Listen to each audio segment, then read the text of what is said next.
I'm going to film my Boruto episodes review like this. It's a little different. I'm using the other camera so I can actually see myself. It's a little more personal this way. And you can hear all of the lovely construction going on outside that I have to deal with all the time while I'm studying, while I'm sleeping, while I'm eating, while I'm fucking punching myself in the face because it's so annoying. So I missed last week's episode.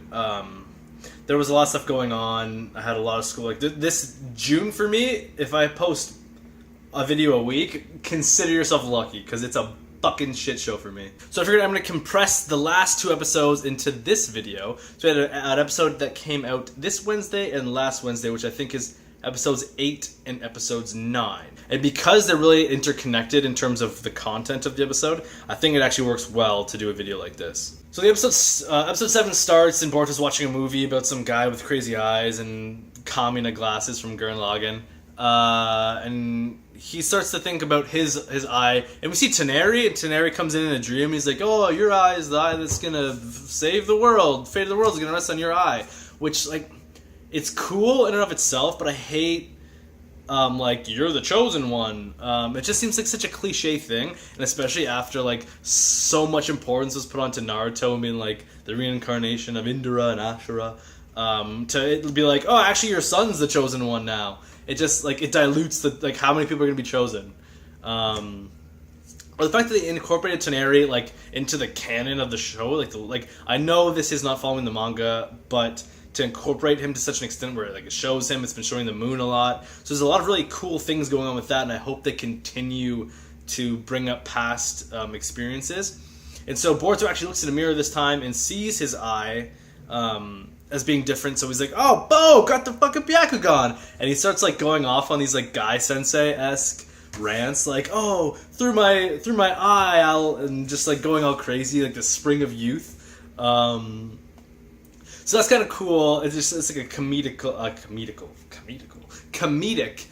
component of the show that we haven't really had up until this point. And I missed it, because I like that stuff. And so he goes and he tells his mom and his dad, like, boom, got the Byakugan, because they're like, you're acting really fucking strange. And Naruto, in, like, an uncharacteristic Naruto way, is like, bullshit, you don't have the Byakugan, like, you don't work nearly hard enough for that. And then they're like, well, Himawari got it randomly, which only confirms that Himawari got the Byakugan during Naruto's Hokage ceremony. So it's actually canon to the show, which infuriates me, because I always wanted a more meaningful Hokage, but that's a video for another time. Is it, well, Himawari got it randomly, but that's really rare, so I doubt it happened to you. Is it, well, if one of your children randomly got it, why wouldn't you believe that Boruto got it?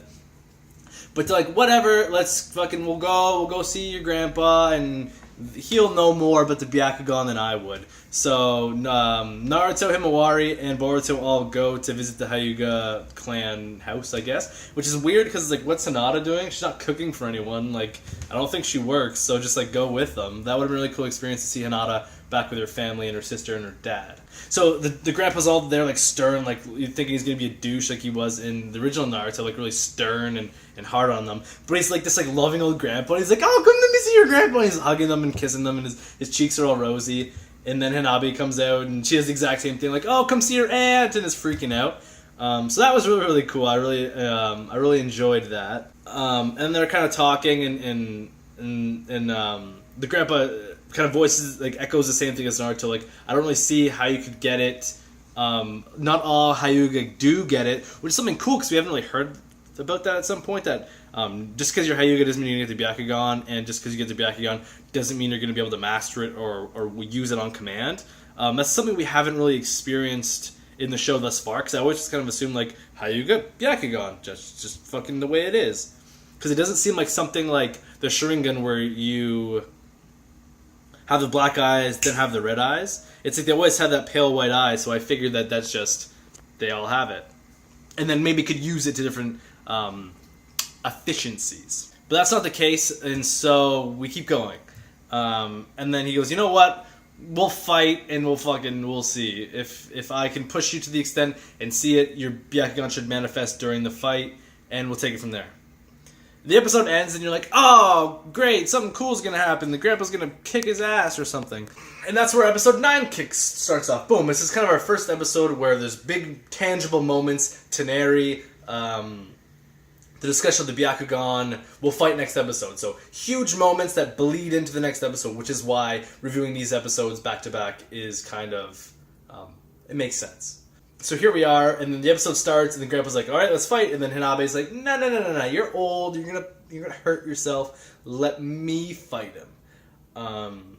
And then Naruto's watching on the sidelines like, what's going on here? I don't know why I just switched hands. Boruto's fighting Hanabi, and she's dusting him, as you would assume, because she's like this crazy Hyuga prodigy.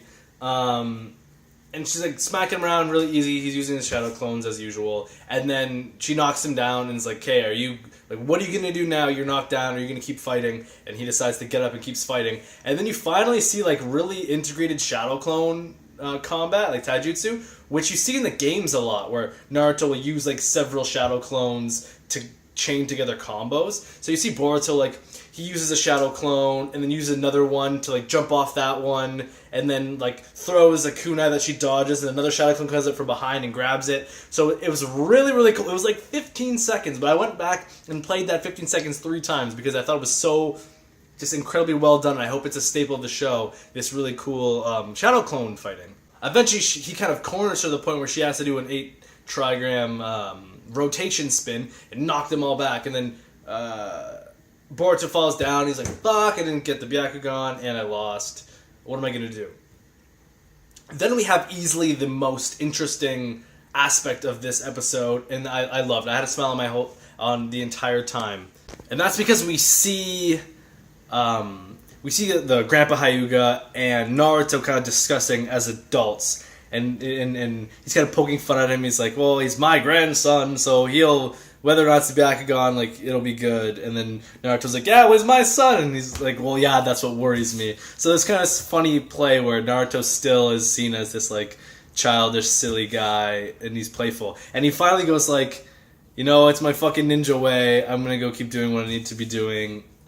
Even though the grandpa says he's worried about him because he's working too hard. So I like that Naruto still has this core to him where he knows that the Hokage is his ninja way and he has to keep working at it even though he's tired. And he finally does acknowledge that he thinks Boruto's telling the truth now. He's like, you know what? If he was lying, he would have given up, but he fought harder than I've seen him fight in a long time. He trained more than I've seen him train in a long time. If he was lying, he wouldn't have done that. He would have just been like, okay, well, you caught me.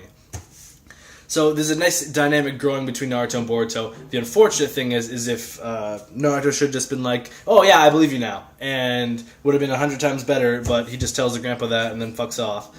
And then Hanabe's talking with Boruto outside and saying things like I understand what you got going on here. Whatever it is, I know you're not telling the 7th Hokage. And I was like, she's going to tell him he should.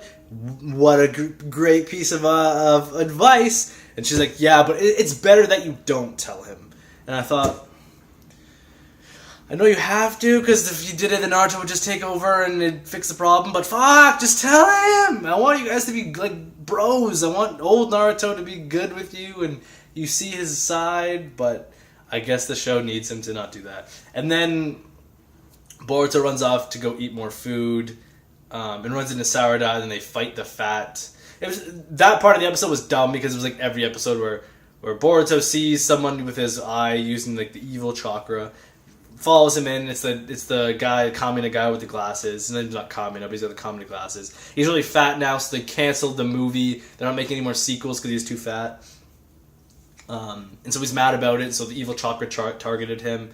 And then him and Sarada go and they fight him off, and it's kind of like, okay, well, now I know for sure. I'm not dreaming. I'm not making it up. I did see the chakra, so I'm going to keep doing this and solving it my own way.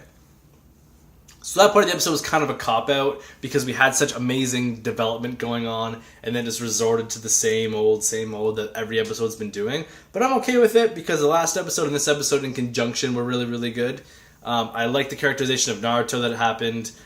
saying, I believe him, and the exchange with the grandpa. I liked Boruto's fighting style with Hanabi. That scene was amazing. I really, really dug it. Teneri, like, holy fuck, what's he going to be doing about this? A lot of people are saying, well, it's Teneri, so of course Boruto's eyes are Tensei gone. Well, no. I think that because it's Teneri, it absolutely isn't. Because he's going to help, like, infuse some backstory about what the eye probably is. And it looks nothing like the Tenseigan. Like, the white part of the eye is all black. So there's still a lot of mystery to be developed. At the end, Boruto's like to Shikadai and Mitsuki, like, okay, we're gonna fucking figure this out. Let's just take care of it. And Shikadai's like, yeah.